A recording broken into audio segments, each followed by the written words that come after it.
the agent feel, right? So we came up with escrow, a neutral third party. They hold on to the money. They do a settlement, which is like a balance sheet of all of the monies that came in and went out, and balance at the end to determine how much money goes to the seller. Very often at the end of an escrow, there's a balance that goes back to the buyer as well. When we do an escrow, we estimate some things, and then we tend to add in what's called a pad. We add a pad of maybe $300 to $500, so that if anything picayune comes up the last minute, we don't have to extend our closing period over a few dollars. But because of that pad, very often the buyer is getting a check at the end of escrow as well as the seller. Okay. So, legal requirements for a valid sale escrow. We need a binding contract between a buyer and a seller. What is that called? What do we use in real estate for a binding contract between buyer and seller? No, the actual paper, the form. Yes. Good try. Residential purchase agreement. That's the offer. The buyer writes the offer, the seller accepts it. Okay, this is our binding contract between buyer and seller. We need conditional delivery of money and documents to escrow. So when we open escrow, we have this RPA, this binding contract signed by both sides and by both agents. And we take that along with the money. Now in the old days, we would have the buyer either write a check to escrow or take a check into escrow. But these days we mostly use wire transfers, okay?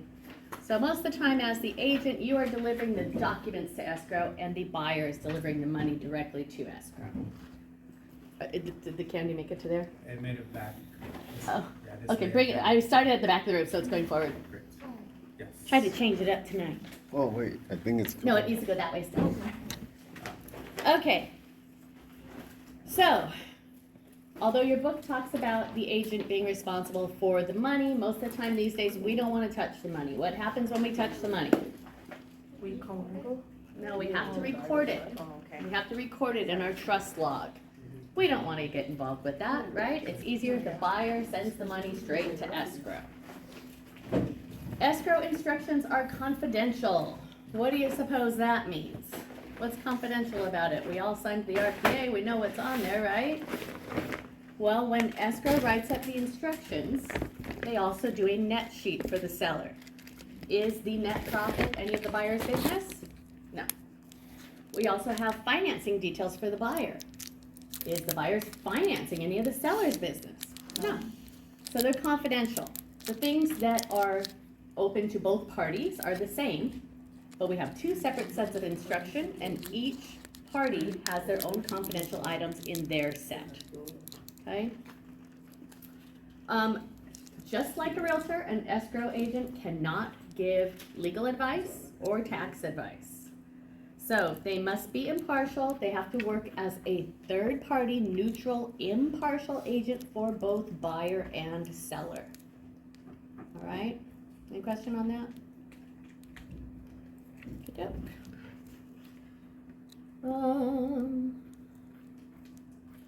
Okay, so remember that the escrow officer is a dual agent for both buyer and seller until the sale closes.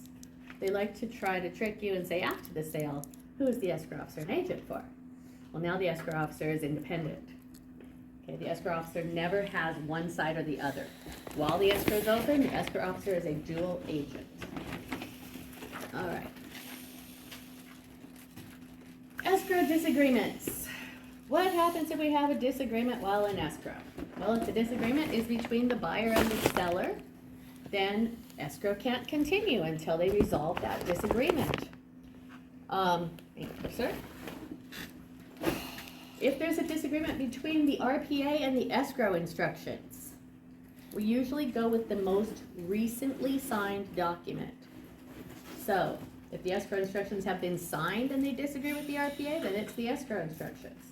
If we get the escrow instructions and in reading them, we find they disagree with the RPA, we don't sign them. We take them back to escrow and we ask to have them changed.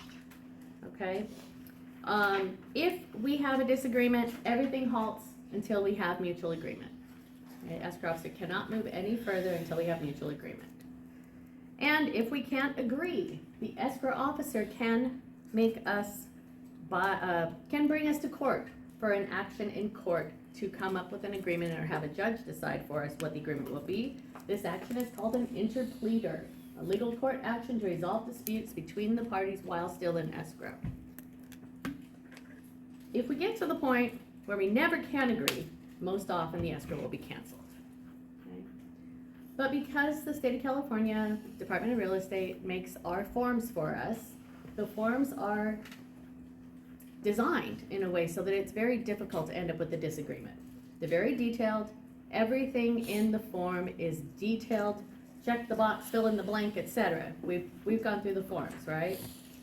So it's hard to have us have a disagreement once we're in escrow. Everything's already been documented. It's very rare that we end up with this type of disagreement in the forms.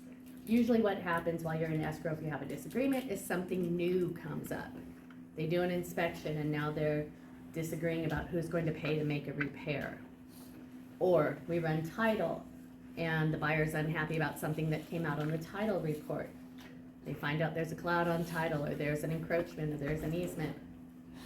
So typically when we have escrow disagreements, they aren't about the RPA matching the escrow instructions. They're more about things that come up after the RPA. All right, so who can act as escrow? Well, in the state of California, we have a lot of different people who can act as an escrow. But I will tell you, as a realtor, you're almost always going to use the independent corporation escrow company. Okay?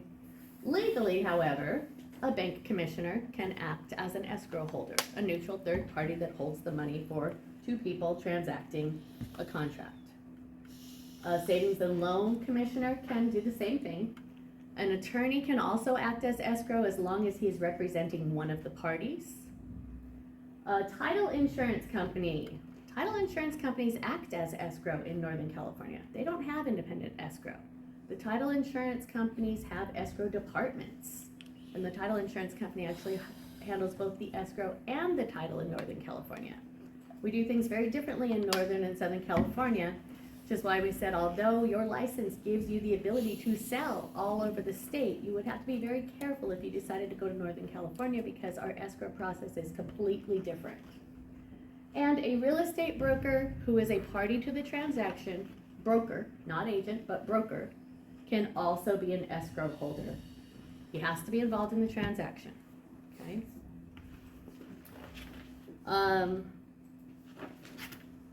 Yeah, let's move on. All right, so like I said, we have different practices in Northern and Southern California. In Northern California, we sign the escrow instructions 1 to 2 days before closing. Seems a little weird, right? Don't we want to see those escrow instructions up front? It's just how they do it up there. We're signing with the title company because the title is our escrow holder. Title companies have large escrow departments in Northern California. But here we are in Southern California, and in Southern California we have independent escrow companies. We assign escrow instructions shortly after the RPA, usually within 5 days.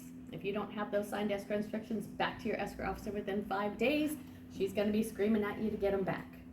And she's probably going to say that you need to get an extension. Okay. So we do it quite different between Northern and Southern California. Of course, I've always worked in Southern California, so I'm very well versed in the way we do it down here. But just know that there are serious differences. Now, what are these services that escrow provides? Well, they type up the escrow instructions. They do all the necessary documentation, the deed, the promissory note, any addendums. They order a title search. I'm going to talk about title in just a couple more slides here. They request a loan payoff if applicable. So if someone's selling a house and they still have a mortgage on it, the escrow officer requests the loan payoff. And they request the loan payoff to be calculated to the date that we are supposed to close escrow. So if escrow gets delayed and extended, now we need another loan payoff, and sometimes there's a fee for that. They collect the termite report, if applicable. If in your RPA you have agreed to a termite clearance, then it's escrow's duty to make sure that everything in that report has been cleared before they let escrow close. They collect the fire insurance policy. Remember we talked about homeowners insurance and how it's not really homeowners insurance, it's basically a fire plan. When you get homeowners insurance, the main thing it covers is fire. You can add earthquake, you can add flood, you can add all kinds of things, but your basic policy is a fire policy, and that's what your lender requires. They balance the accounting, prorate the taxes, interest, insurance, and collect the monies. Then they verify that the documents got recorded with the county recorder. The deal can't close until it's been recorded, right? So it's escrow's function to verify the recording, and once escrow says that the deed has been recorded, that's when we can finally exchange keys. All right. So again, what do you need to remember? Remember that in Northern California, escrow is handled by title, and in Southern California, we use independent escrow companies. We can use title, but in 15 years, I've never once used a title company in Southern California. And broker-owned escrow companies. Very often, you will run into the situation where you have an escrow company owned by a real estate broker. It is allowed. However, what do you suppose we have to do? So, Disclose, yes. You're gonna get an affiliated business arrangement if there is an ownership that crosses over between the realtor and the title or the insurance or the escrow. ABA is what it's called, affiliated business, I'll get there. Forget what the second A is. It's a disclosure. And on the disclosure, it will say, your broker also holds ownership in the following companies. If you're using any of these companies, we are hereby disclosing that he has an interest. Okay? So it's okay for the broker to own the escrow company because the broker isn't the escrow officer. The escrow officer in an independent escrow corporation is a separate person. We just disclosed that the broker is actually profiting from the escrow as well as the sale. Is it the TILA? No, it's an ABA, affiliated business arrangement. There it Oh, is. okay. We use so many acronyms in real estate, sometimes I forget what they stand for. Affiliated business arrangements. Yes, it's ABA. Okay, so when do we have an escrow? Well, yeah, we have an escrow when we sell a house. For residential, sure, we have an escrow. But if you're taking property management, we've talked about selling liquor licenses or businesses. These also go through escrow. We need a neutral third party to handle the transfer of those. A bulk sale, go through escrow. A refinance. Did you realize when you refinance your home, go through an escrow again? There's an escrow officer involved. Income property might have an escrow officer even outside of the purchase of it. Business opportunities. If you sell a business, whether there's real property attached or not, you will probably use an escrow. An exchange, most exchanges are a like-kind exchange, and for all intents and purposes, it's a sale, but the seller is getting special tax treatment by following the rules of the exchange and buying another property with the proceeds, okay? So an exchange definitely has to go through escrow, and when we do a like-kind exchange, not only is an escrow required, but the seller cannot touch the money. It has to go from one escrow to another escrow. Once he touches the money, a taxable event has occurred. Probate, again, just like a regular sale, commercial property and industrial land, these all go through escrow. Okay. The main ones that kind of seem a little weird would be the liquor license and the business opportunity, maybe a bulk sale. The liquor license more like for business, isn't it? But if you Restaurant business or. getting a bars? liquor license can be complicated. Cities will only give so many liquor licenses. If the restaurant has had any sort of concerns, the police have been called too many times, they could revoke a liquor license. So when you sell a business that has a liquor license as part of it, you're also selling that liquor license. And it must go through escrow. All right. So we already said escrow is a neutral third party. Part of closing costs are escrow fees. You should know escrow fees are negotiable. Not all escrow companies charge the same fees. It's not regulated. They stay pretty close to each other for competitiveness, but I have had situations where I'm looking at my escrow instructions and my statement of estimates and just thought, that seems high. And I've called and said, compared to the escrow company I usually use, because despite what your book says, in real life, the seller picks the escrow company. The seller's agent, the listing agent, picks the escrow company. So I've called escrow companies and said, compared to my escrow company, your fees are a little high. I think we need to negotiate these. And I have gotten them to drop their fees down. I usually get the escrow company I prefer to write me up an offer or an estimate based on their fee schedule, and I show it to the escrow company I'm being forced to use and say, I don't like that we are so far apart. And most of the time they'll negotiate with you. They don't want to lose the escrow altogether, so they'll bring their prices down. As well as being negotiable with escrow fees are negotiable between buyer and seller. A buyer can put in their offer, seller to pay all escrow fees. If the seller agrees to that, then all the fees will be on the seller. Most often, escrow fees are prorated as each their own, and that's actually the box you check on the RPA, each their own. Meaning that the buyer pays the escrow relative to his side of the transaction, and the seller pays the escrow fee relative to his side of the transaction.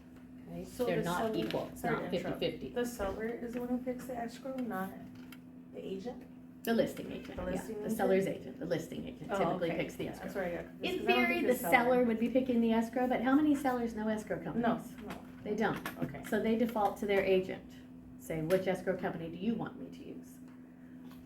When I am on the buyer's side of a transaction, and I find out that the listing agent is using what we call an in-house escrow, where it's not only partially owned by the broker, it's like next door to the broker, and he's an active participant in the escrow company, I'm always watching much more closely. Because although we call escrow a neutral third party, how neutral can it be if the broker entirely owns it, right?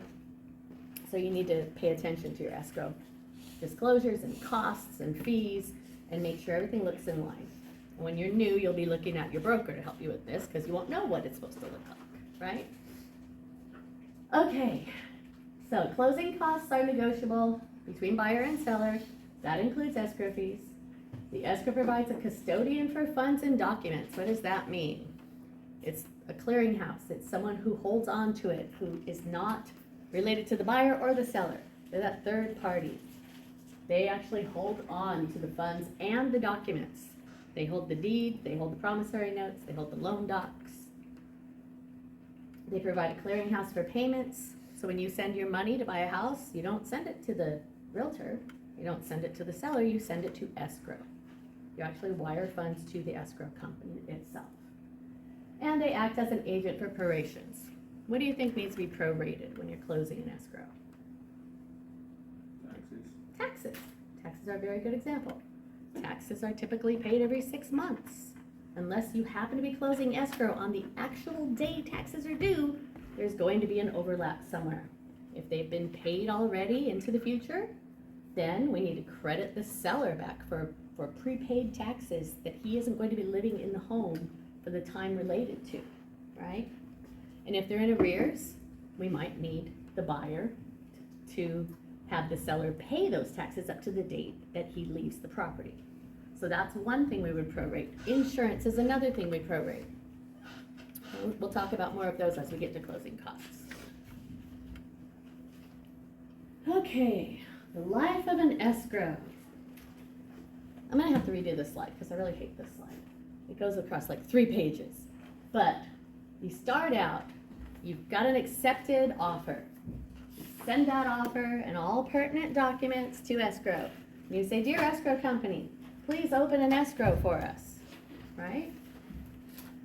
The escrow company types up the escrow instructions and obtains signatures. Everybody has to sign to make it official. Remember that confirming part. We've received, we've accepted, now we need to confirm. Next, the escrow goes in 2 directions. The escrow officer processes the financing. Now it's on the RPA what the financing is, and they've also received the pre-approval. They know who the lender is, It's their duty to reach out to the lender, say, hi, I'm the escrow officer for this purchase, and I need you to send me the details of the loan. Okay? At the same time they're doing that, they order a title search. And when I say order a title search, they call the title company that the realtor has told them they want to use and say, okay, we've opened escrow on this property, and I need a preliminary title search. Preliminary title is just what it sounds like. It's a basic report that tells you the general stuff on the property as it's been recorded with the county. They receive and review the preliminary report, and then they disclose it to the buyer. What's on the title report? Is there anything on there? Is there an encroachment? Is there an easement? Is there anything at all that's out of the norm? Most of the time when you get your title report, there'll be easements on there. Usually it's for Edison or the telephone company in the old days. Once in a while we'll have an easement where a neighbor actually has use of the land and it's been agreed to all these years. And it's basically disclosing that to you. Once in a while we run into a problem like a cloud on title, where we have someone who's on title that's not a party to the transaction. Maybe someone who died and left the house to a child, and the child never went and re-recorded it in their name. This creates a cloud on title. Now we have to clear that cloud. We have to prove that the child really inherited the property and has the right to sell it. This is another function of escrow. So, at that point they're going to request demands, if any, request clarification of other liens, if any, and review the taxes on report. So what do you think that means? Request demands. That's who's owed money on this property, who has to be paid off before we can transfer this property. And they send demands, a demand for payment. Clarify of any other liens. Other liens, they're usually solar. California, it's usually solar. For a long time we did HERO loans and PACE loans, which were loans given to homeowners to do energy efficient upgrades. And they got to be really popular, but these loans were tied to your property taxes. So you repaid them through property taxes. And it wouldn't be obvious to anyone that you had this loan out there until we got a title report. And all of a sudden the county tax collector is on there as someone who needs to be paid off. And then they review the taxes to see, have the taxes been paid? Have they been paid in advance, or are they in default? Do we owe back taxes? If we owe back taxes, which can be quite common when someone goes to sell a house, especially if they're selling a house under distress, meaning they haven't been able to pay their mortgage payment, they're kind of being forced to sell before the bank forecloses. Very often if they haven't paid the mortgage, they haven't paid the taxes. So we might have to review that title report to see how much taxes are due and make sure that portion of taxes comes out of the seller's funds and not the buyer's. Then they receive the demands and enter them into the file. Receiving the demands means they now know what's owed and to whom. They put that into the file as a line item coming out of seller proceeds. All right, so now we're back to that right side under process financing. When processing the financing, they request the beneficiary statement. They request the beneficiary statement and enter it into the file. Review the terms of the transfer and the current payment status. So they're checking to see, on the one hand, what the seller owes, how we're going to pay off the existing loan, and then requesting the new loan application. So we can figure out how much the buyer is getting in funds from their lender. We want to make sure we have loan approval. We have a certain amount of time to get complete loan approval, usually 21 days, but in some instances we might make that shorter or longer depending on the total length of the escrow and the market. We want to make sure we get the loan approval in the time frame that we've promised and determine that the terms are correct. If the RPA says it's an FHA loan with a fixed rate over 30 years, when we get the loan approval and those documents from the lender, we want to make sure they match what the RPA said. Okay, at this point we request loan documents. Requesting loan documents comes after all of our conditions have been met, all of our disclosures have been sent, we've met our inspection contingencies, our appraisal contingencies, we're ready to close. That's when we request loan documents. The loan docs come into escrow. And typically, your escrow officer is also a notary, and he or she will sit down with the buyers and go through the loan docs and have them sign. All right, so we've got title and financing as part of the escrow process. Once we've done our loan docs, we've cleared our title, we want to review the file to determine that all conditions have been met, all documents are correct and available for signature, termite inspection was done, it was cleared with repairs if necessary, all contingencies are released, we have proof of fire insurance, an order for fire insurance. And that order should state that the fire insurance will begin on the day of close of escrow. Fire insurance will typically get paid 1 year in advance through escrow funds. The lender will not let escrow close until we have an insurance policy in effect. If something happens and that insurance policy is no longer in effect and the lender finds out, the lender will put an insurance policy on the property and bill you for it. They do not want to lose their money. If a lender has to buy your insurance policy for you, it's going to be a lot more expensive than on the open market. There might be some additional documents that have to be ordered. Maybe a second trust deed or a bill of sale. What if we have a piggyback loan? What if our buyer has 2 loans? Now we have 2 notes. We have 2 sets of loan docs. Once we have all of our documents in order in escrow, they compute the prorations, costs and charges, and request signatures on all remaining documents. So we've signed our loan docs, we've signed our escrow instructions, but at the end we also have escrow documents. These are the financing terms, any prorations escrow has done, put into a balance sheet style format, and both sides have to sign off that they agree with the prorations escrow has made. All right, we forward the documents to the title company. We obtain any remaining funds from the buyer. What would this be? Could be the difference between the down payment and the earnest money deposit. If I'm going to put $50,000 down on the purchase of a home, I'm not going to start with $50,000 in escrow, right? I might put $10,000 in escrow. And before close of escrow, that means I need to come in with another $40,000 plus any closing costs that I'm not financing, okay? So we get those other funds from the buyer, return the loan documents to the lender, all signed and notarized, and request the loan funds. Now, escrow receives the loan funds as a wire transfer. Sometimes the loan funds even go through the title company, and title will hold the loan funds. But escrow has to request the loan funds, receive proof of the loan funds, order the recording of the deed. This is what actually transfers the property. This is when we go to the county recorder's office and we say, this one's been paid off, this owner no longer owns the house, here's the new loan, here's the new beneficiary, and here's our new owner. And the county records that. Remember we talked about in recording, you might be in first place or second place or third place. If you're the first loan, the first trust deed on a property, you'll be in first place in recording.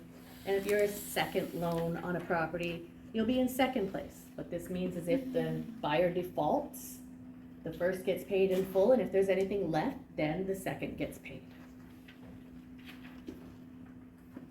Okay, so next we're ready to close. We're going to close the file, prepare the statements, and disperse the funds.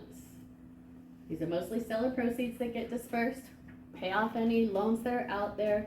Once in a while we have a property tax bill or a PACE loan or some other type of liability that was attached to the property that's getting paid off.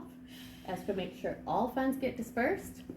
And then they complete the closing by forwarding the final documents to all parties, buyer, seller, lender, and both brokers. Okay. So you see an escrow officer has a lot to do, right? It's more than just collecting the money and signing some documents. They have to balance everything. They're responsible for checking that everything is done, dotting the I's, crossing the T's. Sometimes escrow officers get cranky. That's just because their job's kind of stressful. So, all right. So at this point, we have a completed escrow. So let's back up a little bit. Just review. Our escrow functions. They're a depository for funds and documents. They're the clearinghouse for documents and funds as well. They hold them and they disperse them. Okay. They calculate and compute closing costs, prepare the escrow instructions, order the status of loans and beneficiary demands, process termite, home inspection and pest control reports. So when the buyer does a home inspection and they find things wrong and they request for repairs of the seller finally agrees, they come to an agreement, seller's either going to credit the buyer X number of dollars for the things they found wrong that weren't disclosed, or the seller's going to make the repairs. That also goes to escrow. And then escrow types up what's called an escrow addendum, because none of these repairs were in the RPA, the original purchase contract. It wasn't known until now. So now we need an addendum to escrow instructions. So everything you do after the RPA has to go to escrow and then be put on escrow documents as well. So when we say process termite, home inspection, and pest control reports, we're also talking about addendums. They prepare the financing instruments, order the title search, transfer the impounds. What do you think impounds are? They're sort of like reserves. When you have a loan, very often your lender will say, I'm going to take 1/12 of your property taxes for the year and 1/12 of your homeowner's insurance for the year every month and hold it in an impound account. And then when those bills come due, I'll already have the money here to pay it in full, right? So if we are selling a house, we might have an impound account with money in there that was saved to pay for future liabilities that we now don't have to pay. So they're gonna process the impounds and transfer those impounds back to the seller or to pay off the debts. They request the hazard insurance policies, compute prorations, obtain documents, prepare deeds to be recorded, and disclose the appraisal. Who do we disclose the appraisal to? Who orders the appraisal? Who cares how much the house is worth? The buyer. The buyer. Yes, so we disclose the appraisal to the buyer. Do we have to disclose an appraisal to a seller? No. Unless we are asking for a reduction in price based on the appraisal, at that point, the seller usually wants to see the appraisal to prove that the appraisal really came back low. But otherwise, the seller never sees the appraisal. The appraisal belongs to the buyer. Okay. Is this usually where sale will follow through or not follow through? Fall And through, then- and then fall out of escrow? escrow? Yeah. If we get to the If you point don't where the get to sell a appraisal house. comes back low, Okay. the buyer won't come in with extra funds and the seller won't sell it for less, we usually end up canceling escrow. And when we're that far in, we call it falling out of escrow. I don't know where that came from. Do you still have to pay escrow for all that work? If we fall out of escrow, there may be some fees to escrow for the work they've done so far. Got it. Just curious. Okay, we're still kind of reviewing what we already said here. They collect the monies needed to close, request any loans, prepare the closing statements, file a non-foreign status certificate. This came out after the Patriot Act went into effect, after 9/11 happened. We found out at 9/11 that a lot of the terrorists who were here to attack us had bought property, owned property in the United States. That wasn't so wonderful. So now we want to make sure you're not a foreign person buying property, and if you are, foreigners are allowed to buy property, but there has to be certain disclosures, and it gets sent to the federal government that foreign entities own property. We execute the bill of sale, disperse the monies and documents, disclose the appraisal, file changes of ownership, tax assessor data, and lastly, escrow gets to report to the IRS what happened. So when you sell your house, you get a 1099 for the total amount of the sale. And at the next tax filing period, taxes are normally due April 15th, you take that 1099 with your W-2 to your accountant, and you have to report the sale of your home. They're going to do a Schedule D, sale of home, and state how much profit you made. In the United States, if you are selling your primary residence, a single person gets a $250,000 exemption, and a married couple gets a $500,000 exemption from taxable income. So if you're a single person, you're selling a home, and you've profited less than $250,000, there's no tax. If you profited more than $250,000, now you're going to be paying tax on that sale. Even if you purchase another home? Well, yes and no, probably, because we don't usually do a like-kind exchange on a primary residence. Got it. we did the like-kind exchange, then we would kind of lose that $250,000 exemption. So yeah, typically, even if you're buying another home, there was an old rule in the 80s that as long as you're buying another home, there was no tax, but that went away. Okay. So yes, the escrow officer is also responsible for making the 1099, sending it to the seller and to the IRS.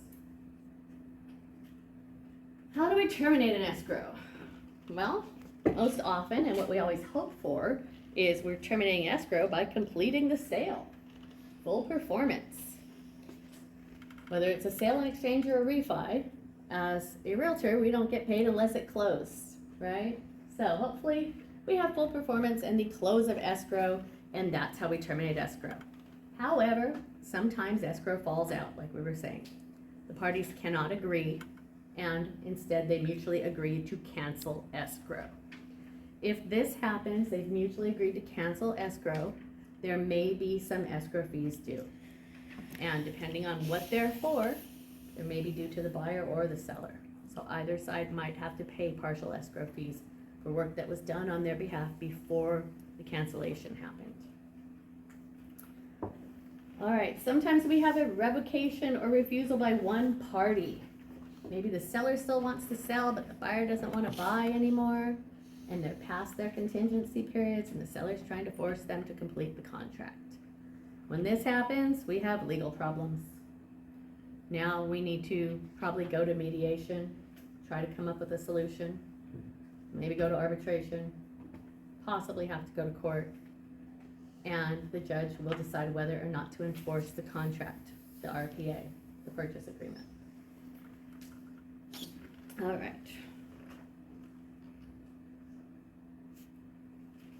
Let me go back for a second. There's one more step in here that they left off the slides. This happened around 2008. We always had our truth in lending disclosures, right? But we changed things a little bit, and we came up with the Real Estate Settlement Procedures Act, also known as RESPA, right? So our truth in lending disclosure is now in combination with RESPA, and it's basically a combined document that not only discloses all of the lending situations, but it also tells you where the settlement fees are going and which third parties are making how much money, escrow, title, insurance, etc. We call this TRID. Stands for Truth in Lending is the T. R is for RESPA, Integrated Disclosure. We put them together in one bundle and call it TRID. Like I said, TRID came out about, I think it was 2008, 2010 maybe. But now that is what we do at the close of an escrow. It has to be TRID compliant. So when you hear TRID, that's the combination of Truth in Lending and RESPA. The purpose of TRID is to report the true cost of credit. So when we get a loan, we're paying for our credit report. We might be paying discount points. We might be paying upfront interest, MIP, mortgage insurance. All of these things are disclosed through TRID, that combined disclosure. Any costs added to the principal amount are disclosed on TRID. Okay. All right, so let's talk about closing costs. We have two types of closing costs, recurring and non-recurring. And they're just like they sound. A recurring closing cost is something that's going to recur. So let's talk first about non-recurring closing costs. These are ones that are one-time costs. Loan fees. Any loan fees are just paid once when we take out the loan. Appraisal report. The buyer pays for the appraisal report. Very often it is paid outside of escrow. When we say something is paid outside of escrow, that means it's paid directly from the buyer to the appraiser and escrow is not involved. But once in a while, the appraisal report gets put into escrow and the appraiser has agreed to wait until the close of escrow to be paid for his report. Credit reports, again, very often paid outside of escrow, but they are considered closing costs. Pest control, this can be our termite most likely, termite clearance.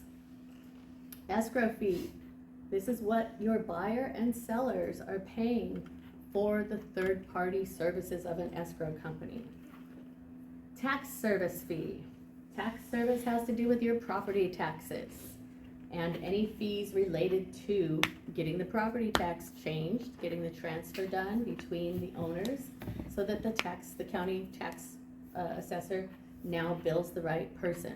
Sometimes there's a fee for that transfer. Drawing, notary, and recording fees. This is the recording fees are what we pay to the county to record the deed in the new name. Drawing fees we don't see a lot anymore. This is for drawing up documents. Sometimes we'll see a drawing fee if there was an unusual document that had to be included in escrow. And notary. Typically your escrow officer is your notary. They sit with the buyer, they verify their identity, they sign the documents and notarize each document saying, yes, the person whose name is on this document is really the person who signed it because they signed in front of me. Same thing for the seller. The seller has to have their deed notarized when they sign off.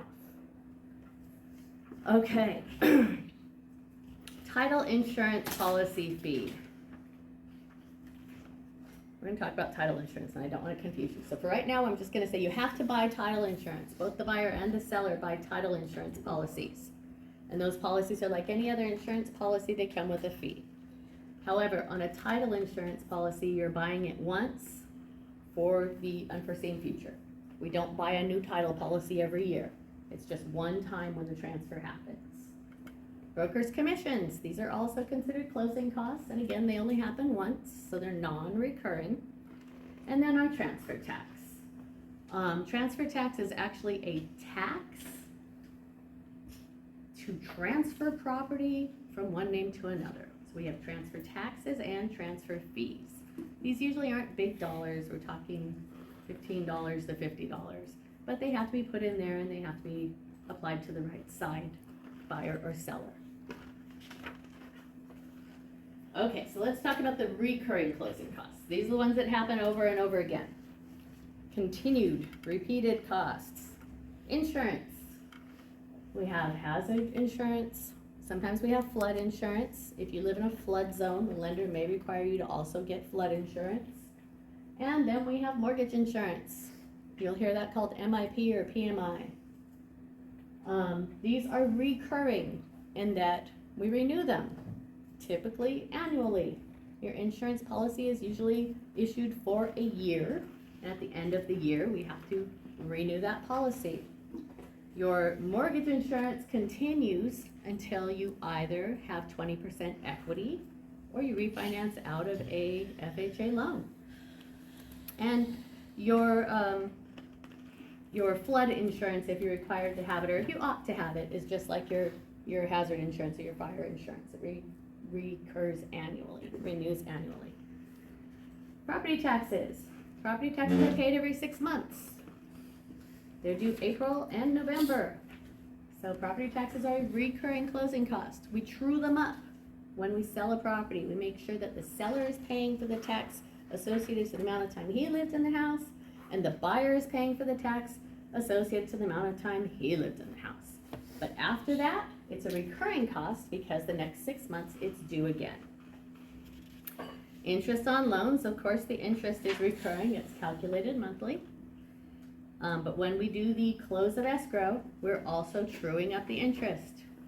We often have to take prepaid interest. You may not realize this, but when you buy a home, your first payment can't be due less than 30 days from close of escrow. So if you close escrow on the 5th of April, your first payment's not due in May, it's due June 1st. But you have to pay that May interest in the meantime. So the interest is prorated through escrow. The bank makes sure they get their interest for that month that they won't be receiving a payment. Mortgages are paid in arrears. So we're going to pay our June payment for the month of May. But we closed April 15th, we need to pay the interest between April 15th and April 30th through escrow. Does that make sense? Okay, and then impound deposits. Like I said, impounds are typically your property taxes and your insurance. They will have you pay a year in upfront, so that first year is paid for, but then they collect each month for the upcoming renewal. That's called your impounds. Okay, all of these closing costs are negotiable between the parties, meaning not the amount is negotiable, but who pays them is negotiable. Sometimes we can get a seller to pay our interest for the first month. Sometimes we can get a buyer to pay some property tax. It's all negotiable between the parties. All right, so let's talk about prorations. Equitable division of costs. For the purpose of prorating in escrow, every month has 30 days, and a year is 360 days. And we don't use actual days. A month is 30 days, a year is 360 days. We take the number of days that apply to one party or the other, multiplied by the rate per day to determine the share of expense to that party. Just like if you were renting an apartment and you're moving in on the 15th, they will prorate your first month's rent, so you're only paying for 15 days. You're not paying a whole month, and then the next month your rent is due on the 1st, right? Same idea. We prorate any closing costs through escrow. Common items that get prorated: association dues. If we're buying a home that has a homeowners association and we're not closing on the very last day of the month, then someone is benefiting from half a month or a third of a month of association dues that have already been paid. Typically, it means the seller has already paid for the month and the buyer is going to benefit for the last 10 days of the month. So we would give the seller 10 days of association dues back through proceeds. Interest, taxes, insurance, and prepaid rent. Once in a while, you sell a home and it is an income property. So they've already collected the rent for the month, but you're going to own the home as of the 10th of the month. So now 20 days of that rent should belong to the new buyer, right? So we prorate the rent. We also have what's called a rent back, where a seller sells a house. They want to close escrow because they need the money to put towards the purchase of their new home. But maybe they can't move into the new home right away. Maybe it's being built, it's not going to be done yet. So the seller will do what's called a rent back. If we do a rent back, it's done based on a proration of days. So if the seller's renting back for 21 days, then escrow will prorate how many days worth of payments the seller owes to the buyer. Any questions on prorations?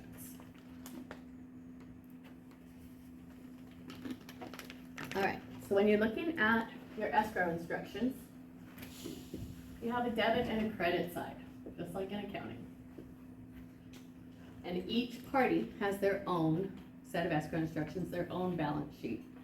Remember that a credit made is in favor of the party that we're referring to. So if the seller has paid the has paid the taxes in advance, then that means that the seller is owed some money back for the taxes that he already paid for the time he won't be owning the house, right? So he's going to get money back. That would be a credit. If the seller hasn't paid his taxes are in arrears, and he needs to pay for the days that belong to him before we transfer, that's gonna be a debit, a negative. Okay? Credit is an entry made in favor of the party. Debit is an entry made by the party to be paid by the party. We're not usually coming in with money for this. This all gets evened out through the proceeds of the sale. The party deeds typically record at 8 a.m. For the sake of prorations, yes. We call it the date of 8 a.m. Now, does that mean that title records everybody's deed at exactly 8 a.m.? Well, of course not. It takes a lot longer than that to do that.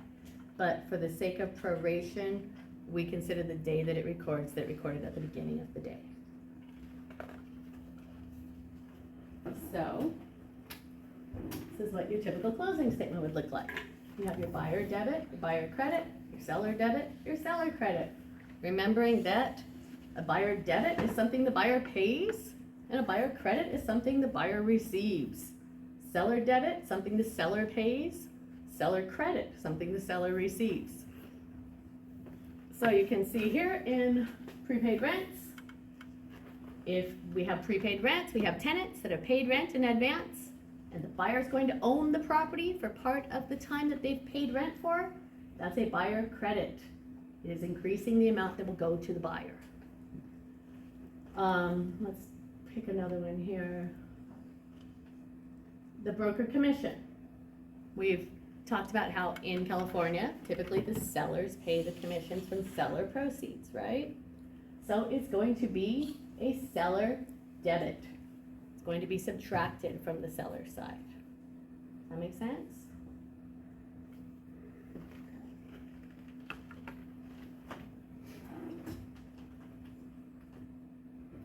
Same thing here, we just have more closing statement items. Sales price would be something the buyer's bringing in, right? The buyer's paying that, and the seller's receiving it. So you can see that it's a buyer debit and a seller credit. Okay. You might want to make a note somewhere. Debit means you're getting money, credit means credit means you're getting money, debit means you're paying money. Because that one will really throw you off in a test question. Mm-hmm. Okay, so let's talk about title. What is title insurance? Well, title insurance is an insurance policy that you take out that insures the person who owns the property. It is done by a title company. They search through all the records. Typically, they have their own set of records that is literally a duplication of everything the county recorder has on file. They search through everything looking for anyone who could have an interest in this property. What if 10 years ago there was a contractor who didn't get paid and filed a mechanic's lien? That'll be found through a title search, and he will have to get paid out of seller proceeds. So, in the title insurance process, the first thing the title company does is a search. They search through all of the documents. They pull up anything related to that APN number, that address, that seller's name. Then they examine it. They examine it to see what's still out there, what needs to be paid, what's transferable and what's not transferable. Is a mechanic's lien transferable? No. Right, the mechanic's lien is gonna have to be paid. But what if it's solar? What if it's a loan for solar? The buyer might have agreed to take over that loan as part of the sale, so that would be transferred. Next, they're going to do a chain of title. Chain of title is the history of who has owned the property since the first day it was sold from the United States government to the very first buyer. So, if the very first buyer was John Adams, he had raw land. Some point down the road, he sold that raw land to Shea Homes. Shea Homes then built houses on it, sold it to Roy Rogers. He owned it for a while, and he sold it to Dolly Parton before Dolly Parton sold it to you. Our chain of title will go all the way back to U.S. government, John Adams, Shea Homes. It'll show everyone who's ever owned the property, or at least everyone we have a record for. In some cases, the records don't go back as far as we'd like them to, so we go back to the first person who had a recording of owning the property. Something that's kind of interesting if you're selling a really old property, always ask to see the chain of title or the title report. You'll get it in your email, but you may not pay attention to it. Sometimes you look at these old documents, they're over 100 years old, they're handwritten, or they look like they're typewritten, but they're actually like print set sort of typing. They're often very hard to read. They'll include Old English, and I find them kind of interesting sometimes. So title reports can be interesting. So once we've got our chain of title figured out, and we know who has owned the property throughout history, next we come up with a preliminary title report. This tells the buyer and the seller preliminarily who needs to be paid. When we get a preliminary title report, we call it preliminary because sometimes we disagree, right? What if there's still a mechanic's lien attached to title, but we paid that contractor and we have proof that we paid him? Mechanic's lien was just never taken off of title. Then the seller can bring his proof of payment and we can have that lien removed. So the preliminary title might show it, but the final title policy will show it as resolved. We get the preliminary title report, that goes to escrow. Escrow adds it to the escrow instructions. Everybody signs off, and then the title company issues a title policy. Now we said title policy is insurance. What's it insuring against? Fire. Title insurance. It's insuring against any claims on the property. So if title goes through this whole process and issues you a policy, and then a year after the buyer moves in, someone shows up with a mechanic's lien that's attached to the home. Title didn't find it, but it's legit. Title insurance has to pay that mechanic's lien. Okay, it could be any sort of claim like that. They're giving you an insurance policy saying they have done an exhaustive search of all records and they found everything. But if they missed something, the insurance is to pay that something off so that the buyer isn't stuck with a debt that's tied to the property.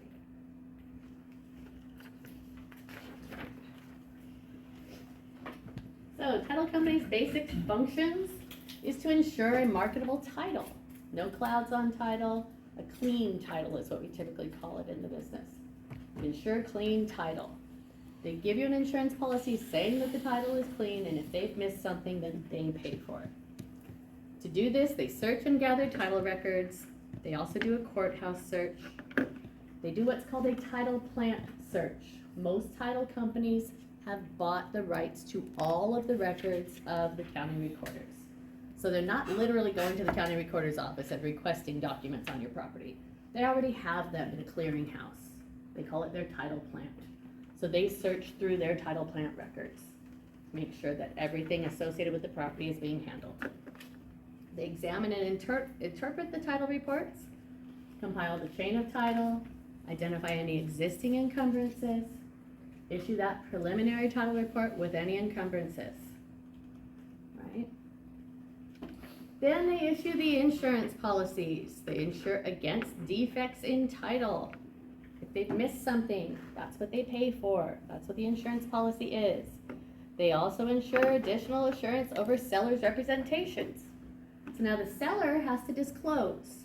In the transaction, the seller discloses who has an interest in the property, right? Title goes through and verifies that that's true. And should they have missed something, they are insuring against that. Escrow and real estate transaction, they collect all the instruments of transfer, including the title policy, and then they close the transaction. Okay? Escrow and title work very closely together to get a home transfer, to complete a sale. So oftentimes you will hear people say, don't forget to calculate escrow and title, as if they're one company. And like I said, in Northern California, often they are, but in Southern California, although they're two different companies, two different providers, they work very closely together. Okay? You hire your title rep, and you basically don't hear much from him. He communicates with escrow. All right. So we have different types of title insurance policies. The standard policy that's typically required by lenders is your CLTA policy. This is an owner's, lender's, joint protection policy. It insures against undisclosed public records, like the example I gave you of a mechanic's lien. Forgery. Insures against forgery. What if the seller really wasn't the seller and he forged the document to sell you the home? Your title policy insures against that. It insures against incompetence of parties. Remember, we talked at the very beginning of this class about needing to have competency in order to be a party to the transaction. Yes? So with forgery, what would happen to the property? More of a legal question. Usually it would stay in the name of the buyer and the true owner would have to be compensated by the title company. Usually. If we find out one of the parties didn't have competency, and that party now was not really capable of being part of the deal, title insurance would have to insure against that. They ensure that we have marketable title with no clouds, and that we have access. They do not insure against a matter that's not of public record. So if Uncle Joe loaned you money, and now Uncle Joe says, well, I want to be paid out of the house. If he didn't record it, it's not public record, Uncle Joe's out of luck, right? Title insurance isn't going to cover that one. They do not insure for the zoning and use of the property. If you're buying land to build a primary residence on, and you find out it's in a commercial zone and you can't build your residence, title's not paying for that mistake. That one's on you. They do not insure against mining and water claims.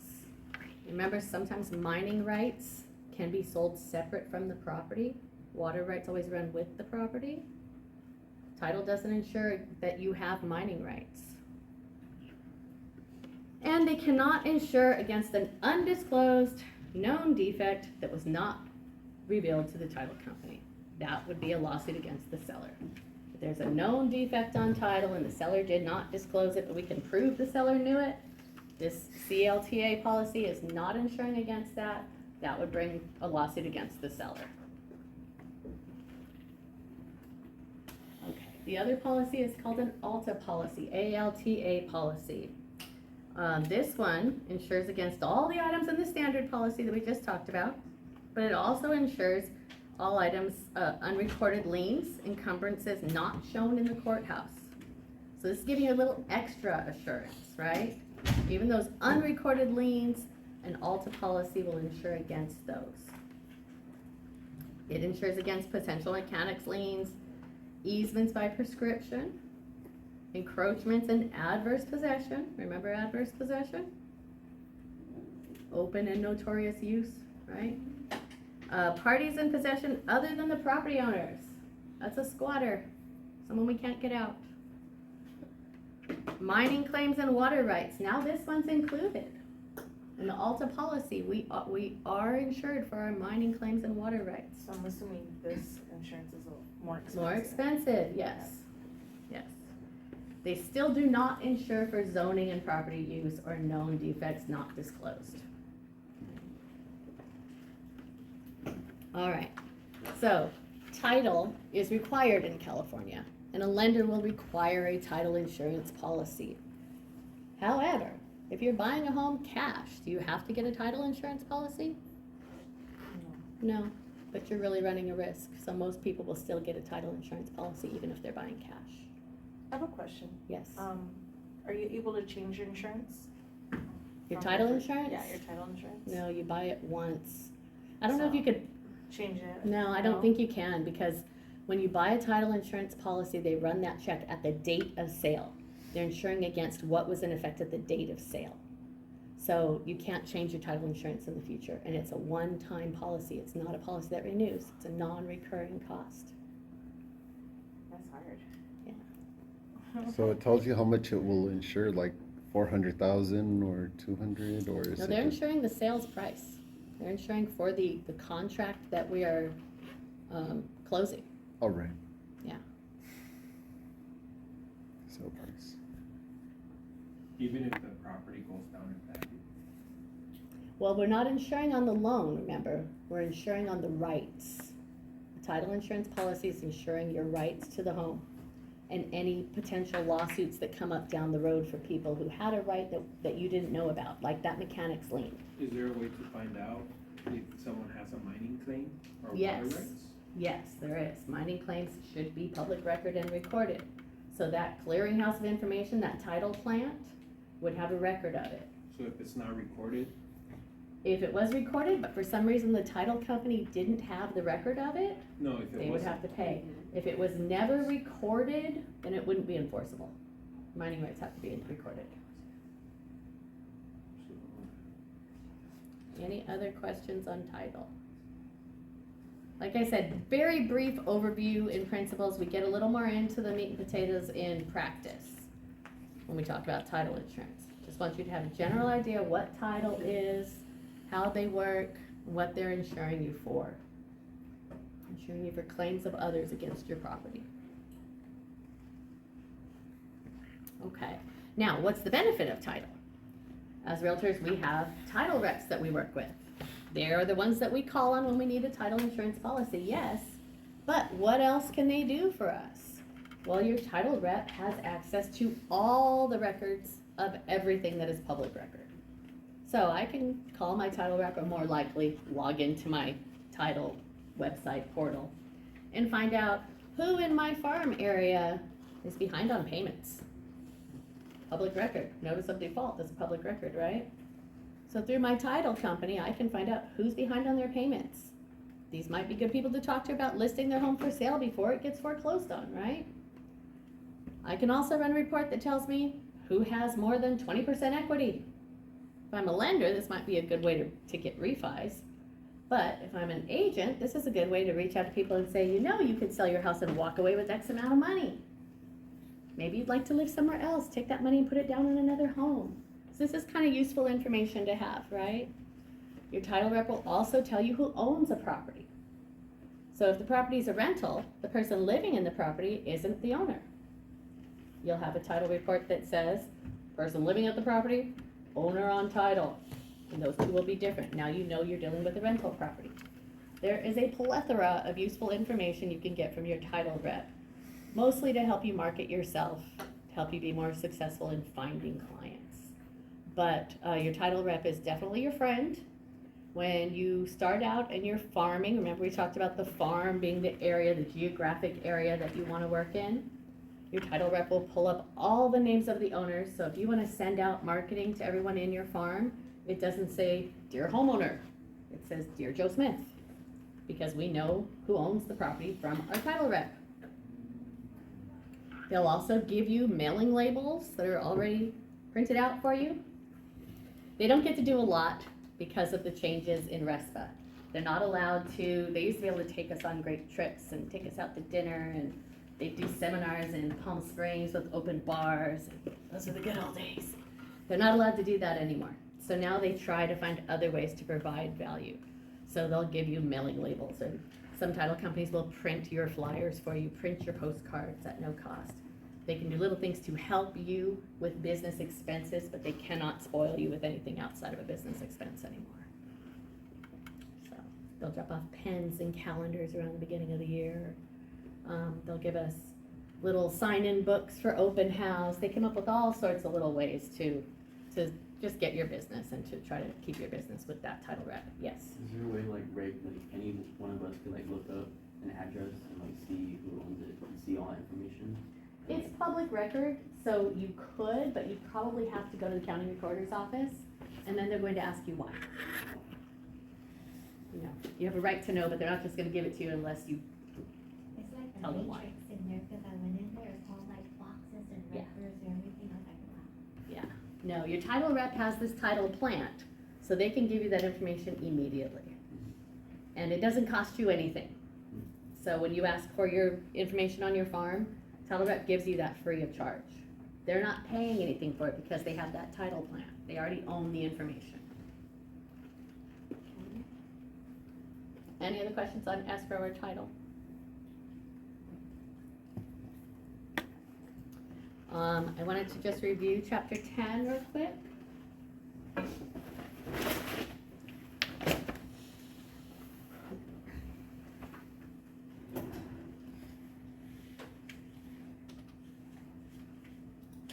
And then we can get out of here because I imagine we're all feeling a little tired from the time change, right? I hate this time of year, it makes me crazy. Gets dark so early, you think you're late, you're not.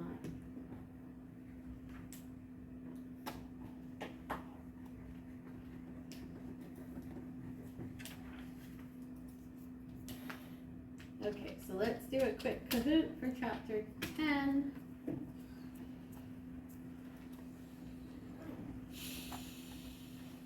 Probably see a couple questions that were on your exam.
As much as I know you love this groovy music, I'm gonna turn it off, okay?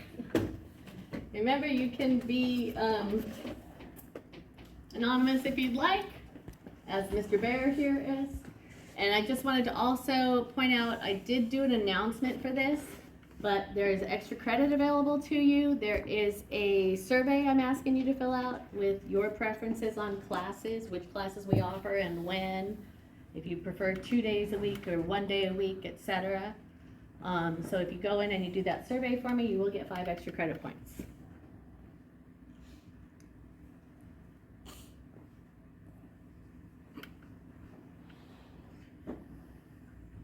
I've got 2 squares. How are we gonna know who's who?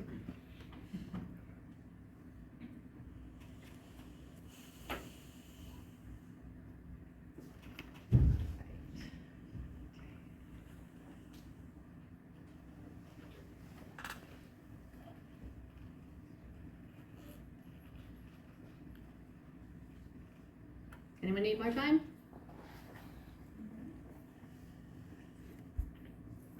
Okay, let's go.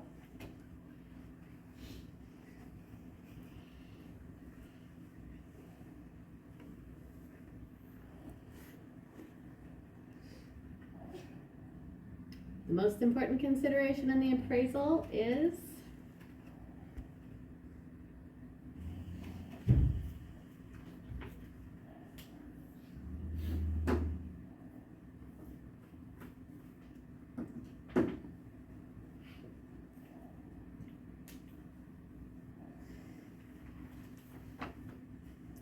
experience, license, and integrity of the appraiser. Remember, an appraisal is fairly subjective, so it's, you know, the appraiser's opinion. Literally, definition of appraisal is one person's opinion. So I want to make sure we have someone who's qualified to give that opinion.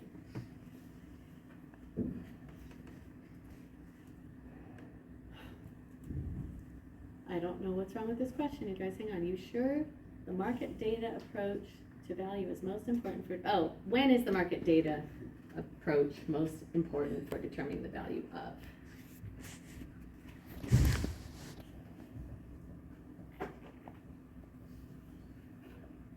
When do we use market data approach? This is the sales comparison approach.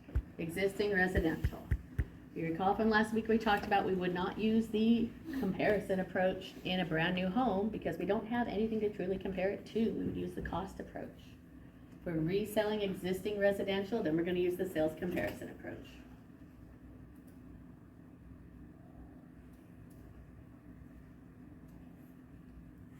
Which of the following is a political force that influences value?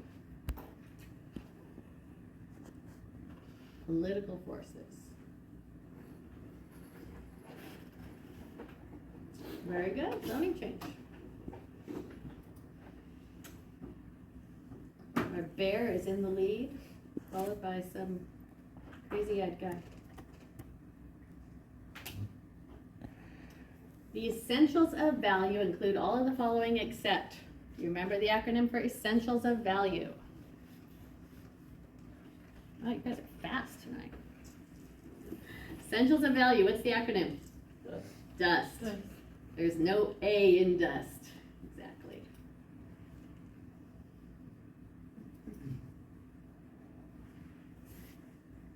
Which appraisal principle says that the value of a property is influenced by the price of an equally desirable property? Appraisal principles, principles of appraisals.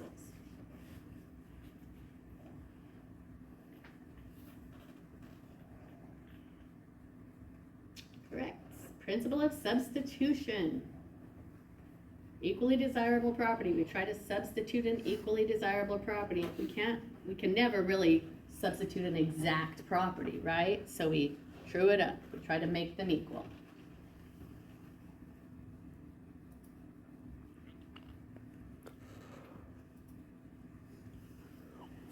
The difference between replacement cost and estimated value at date of appraisal is called what?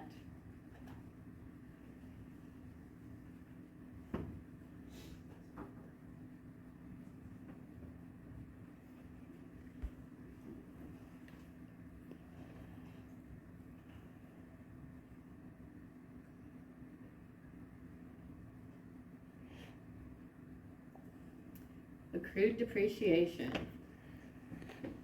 Remember, replacement cost would be exactly, or a brand new replacement. So we have accrued depreciation for the difference between the state it's in right now and what a brand new replacement would be.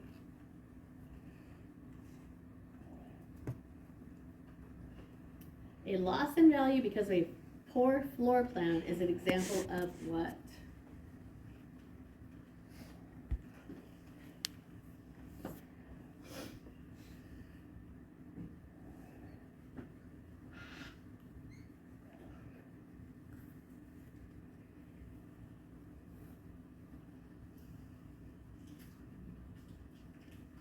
Functional obsolescence. Poor floor plan. Remember we talked about people liking an open floor plan and 50s homes being all chopped up?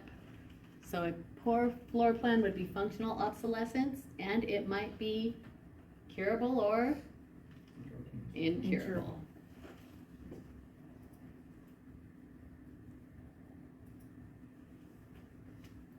The cost approach would be given the least weight if you were appraising what?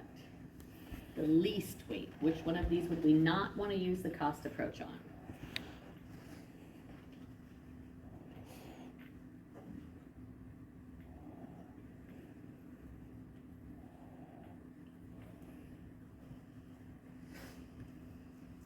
An old home.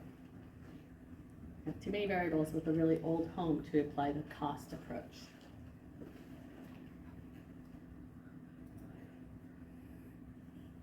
Where that bear has been in the lead the whole time. Value in use refers to what?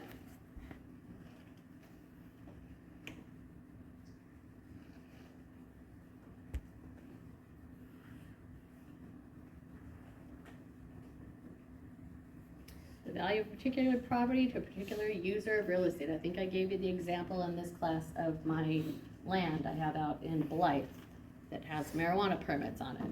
So it's worth a lot more to someone who wants to become a marijuana cultivator than it would be to someone who wants to build a house, right? Value in use.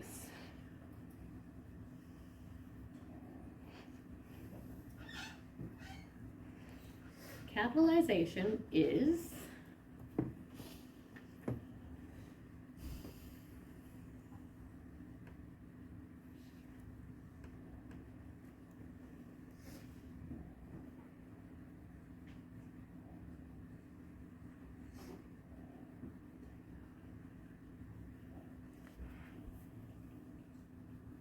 present value of future income. Remember we talked about the cap rate.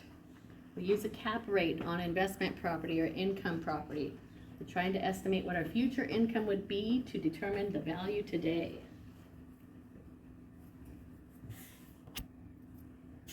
Ooh, teddy bear got knocked out of the lead. Objective value is also known as the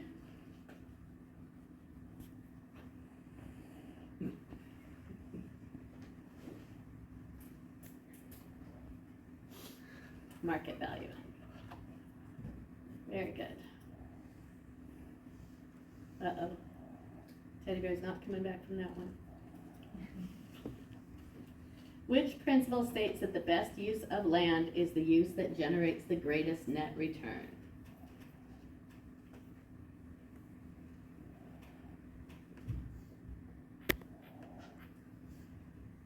Highest and best use. Well, you guys really want to go home. It's like zipping through these. Hey, I'm with you. I want to go home too.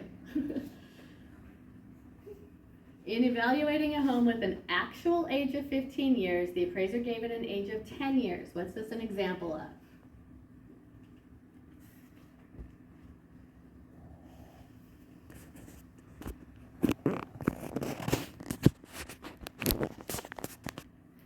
Effective age. The actual age would be the physical age, but the effective age, sometimes a home has a younger age than its actual age in an appraisal because it's been so well cared for or remodeled. The effective age is the age the appraiser gives it.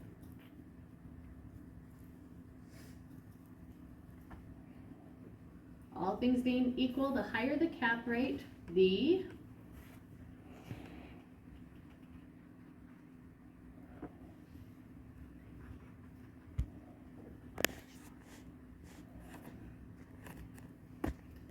lower the value. Maybe if I stand over here. Put it over here. Higher the cap rate, the lower the value. The higher the cap rate your buyer insists on, the less they're willing to pay for the property. Remember that? Inverse relationship, cap rate and value. I think the quiz may have, What's that? I think the quiz may have been wrong on that. Which I quiz? don't know. Online quiz? Yeah. In your, Um, I'll check it out. There was definitely one problem that was wrong. yeah. I think it was that one, I'm not sure. Accrued depreciation is used in what appraisal technique?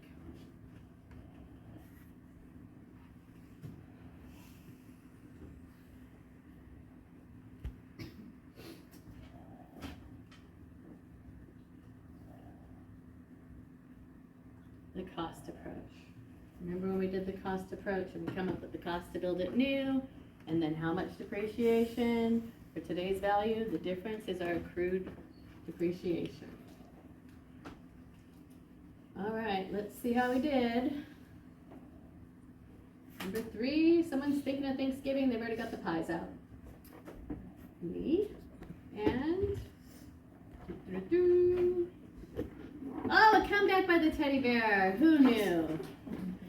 All right, there was a question on your quiz that was wrong. I'm trying to remember what it was, somebody pointed it out to me. Hang on, I have it right here. Was it from the quiz too? It was your homework. There was one Yes. question that was wrong. It did not have, it was supposed to be, rental, GRM. Gross. Gross, Multiply, yes. gross, yeah. see, Gross you rent have that in multiplier. there. There you go. And that was not one of your options. So that question, I went in and marked it for everybody to get credit for that question, okay? So I apologize about that, but there was one question that was supposed to be gross rent multiplier, and somebody pointed it out to me and said, look, I'm really sure it's gross rent multiplier, and that's not one of our options, and I went and looked at the quiz, and they were right. So everyone got that one right, just in case you were worried about it, everyone got credit. All right, you guys, have a good night, we'll see you back here next week.